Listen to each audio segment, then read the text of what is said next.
No. Lakini Daudi alifurahia jambo hilo. Akaenda vitani kwa maadui.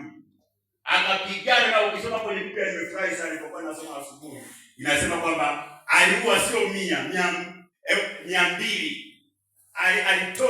Aliua zaidi ya lile ambalo walitazamiwa walifanya.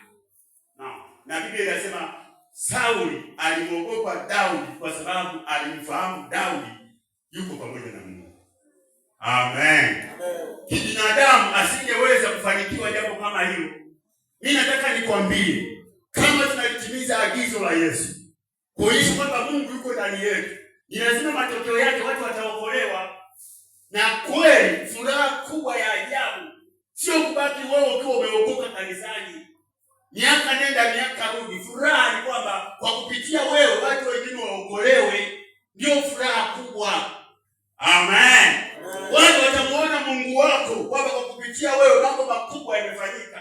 Na huo ni udhibitisho. Kibinadamu haitawezekana kumfanya mtu aokoke, sio kitu rahisi, lakini ni udhibitisho kwamba ndani yako yuko Mungu. Haleluya. Na kwa sababu utakuwa umesimama na watu waliookoka, watu watajua kabisa huyu ndani ana Mungu. Ni udhibitisho tosha unaoonyesha kwamba huyu ndani yake ana Mungu. Hatuwezi kuwa na wokovu wa kawaida wa mazoea.